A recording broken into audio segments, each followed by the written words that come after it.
Bom dia, assim diz o Senhor para nós. Atos, capítulo 3, versículo 19. Arrependei-vos, pois, e convertei-vos, para que sejam apagados os vossos pecados, e venham assim os tempos do refrigério pela presença do Senhor.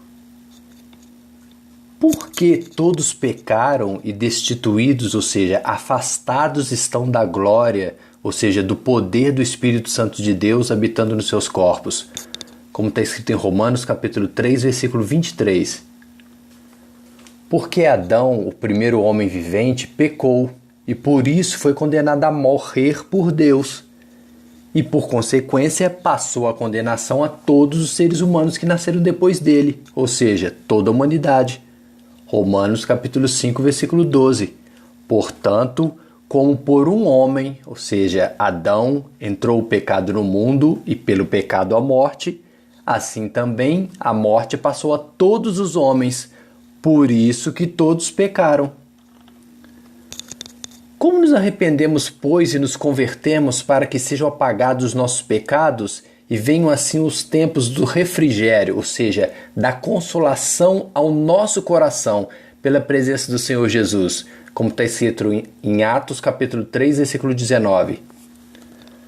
Buscando a instrução do Senhor Deus, através da sua palavra, aceitando de todo o nosso coração o seu Filho Jesus Cristo, como nosso único e fiel Salvador, como único caminho, a única verdade que nos liberta da mentira, do pecado e nos dá o arrependimento para conhecer a boa e agradável vontade de Deus Pai, que é nos dar a salvação e a vida eterna.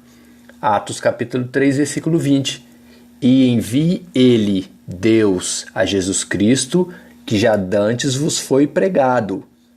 2 Timóteo capítulo 2, versículo 25. Instruindo, ou seja, na palavra de Deus, com mansidão os que resistem, a ver se porventura Deus lhes dará arrependimento para conhecerem a verdade. Mas se nós pertencemos a uma religião cristã, uma igreja feita pelas mãos dos homens, uma denominação religiosa, isso significa que já nos arrependemos e nos convertemos para que sejam apagados os nossos pecados? E venham assim os tempos do refrigério, da consolação ao nosso coração pela presença do Senhor Jesus? Não, gente.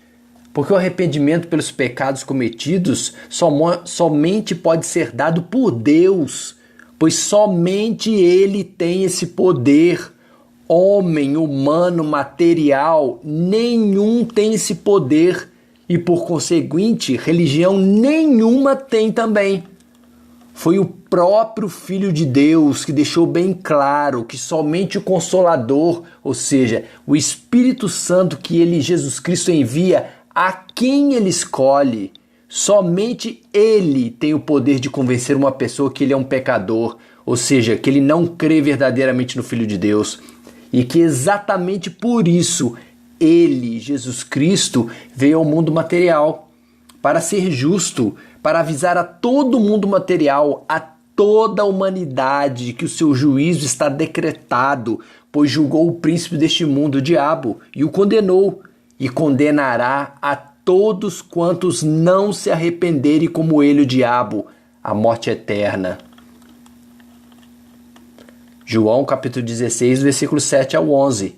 Todavia, digo-vos a verdade, que vos convém que eu, Jesus Cristo, vá, porque se eu não for, o Consolador, ou seja, o Espírito Santo, não virá a vós. Mas quando eu, Jesus Cristo, for, vô-lo enviarei. E quando ele vier, o Consolador, o Espírito Santo, convencerá o mundo do pecado, e da justiça e do juízo de Deus. Do pecado porque não creem em mim, Jesus Cristo. Da justiça porque eu vou para o Pai e eles não me verão mais. E do juízo porque já o príncipe deste mundo, o diabo, está julgado. Por que ressuscitando Deus, seu Filho Jesus, primeiro o enviou aos israelitas religiosos? Para que nisso vos abençoasse, no apartar a cada um de vós das vossas maldades? Como está escrito em Atos capítulo 3, versículo 26. Porque foram os religiosos, os frequentadores de templos feitos pelas mãos dos homens, que foram maus o bastante para entregar o Filho de Deus para ser crucificado. Foram os religiosos que negaram o Filho de Deus e pediram que soltasse um homem homicida no seu lugar. Foram os religiosos que mataram o príncipe da vida, Jesus Cristo. Atos do capítulo 3, versículo 13 ao 15. O Deus de Abraão, de Isaque, de Jacó, o Deus de nossos pais glorificou o seu Filho Jesus, a quem vós, religiosos, entregastes, e perante a face de Pilatos negastes, tendo ele determinado que fosse solto. Mas vós, ou seja, os religiosos, negastes o Santo, Jesus Cristo, o Justo, e pedistes que se vos desse um homem homicida. Foram os religiosos que matastes o príncipe da vida, ao qual Deus ressuscitou dentre os mortos, de que nós, os discípulos, somos testemunhas. Jesus te ama, assim como não podemos ignorar a sua demonstração de amor, assim também não podemos ser ignorantes diante da verdade, pois foram os religiosos, os homens frequentadores de templos feitos pelas mãos dos homens, que fizeram Cristo Jesus padecer e morrer crucificado, cumprindo todas as profecias de Deus. Atos capítulo 3, versículos 17 e 18. E agora, irmãos, judeus religiosos, eu sei que o fizestes por ignorância, como também os vossos príncipes, mas Deus assim cumpriu o que já dantes pela boca de todos os seus profetas havia anunciado, que o Cristo havia de padecer. Amém? Dani Miguel.